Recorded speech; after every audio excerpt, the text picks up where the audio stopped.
What's happening, film friends? Dave the Film Junkie here. All right, I wanted to talk a little bit about this. I mean, like I said, I'm still going to be talking about Justice League, stuff like that. I mean, like I said, I feel that things are still going to be they're going to continue to come out, and just stuff I'm hearing and everything like that, and I'm just kind of taking my time with everything that's coming out. But what I wanted to talk about, what I've been wanting to talk about, is why Danny Elfman's score for Justice League didn't necessarily work. And I was for it. When it was announced, I was going, hey, it's cool. I mean, he did the Batman theme.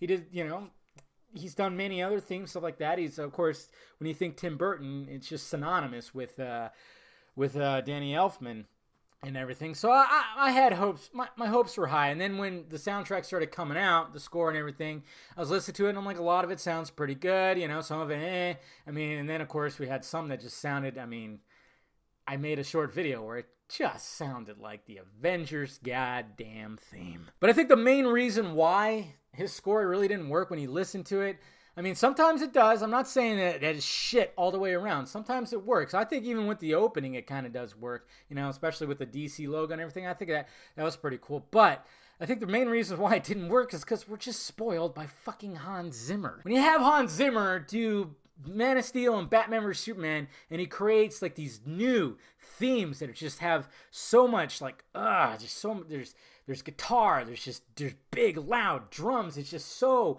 freaking huge. And then you go back, I guess you could say, to Danny Elfman, who has a signature sound that's been kind of outdated, I guess. Don't get me wrong, I enjoyed hearing the Batman theme with Ben Affleck's Batman, but at the same time I'm going, it's just, I don't know.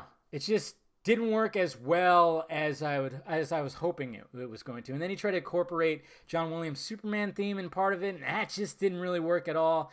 The Man of Steel theme that Hans Zimmer did, come on. I get a boner when I hear that. You should be making babies to that. My God. It's so beautiful, and I think that was partly the reason why, because you had this score in the first two movies that were just and then you had Danny Elfman, who was just kind of like, came in, and that's another reason why his score didn't work. He came in at last minute.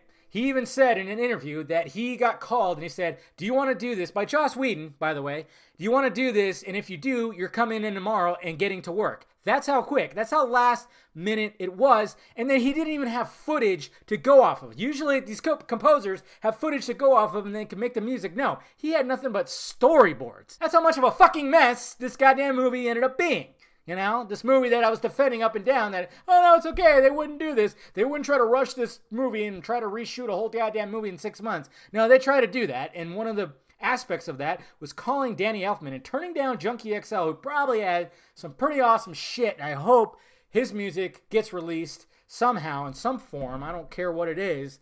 It would be awesome if we could hear what he had brewing up. I'm sure there was something that came out not too long ago that I kept getting sent to, like it was supposedly Junkie XL's Justice League theme, and it wasn't. He even said, like, no, that's not mine. Whoever made it, though, fucking awesome. Hire them for the next movie. I think I just blew a snot rocket. So you have the first two movies with Hans Zimmer, and then you bring in Danny Elfman. Just almost like polar opposites. You listen to their music, and it's just, Danny Elfman works over here. Yes, anything Tim Burton, yeah, Danny Elfman can score that very easily. But when you got Hans Zimmer, it's just something about him and his music. And to have that throughout the first two movies, and then have the big, huge Justice League movie just being like brought down by Danny Elfman over here, it's just, it didn't work. And then he had only storyboards to go off of.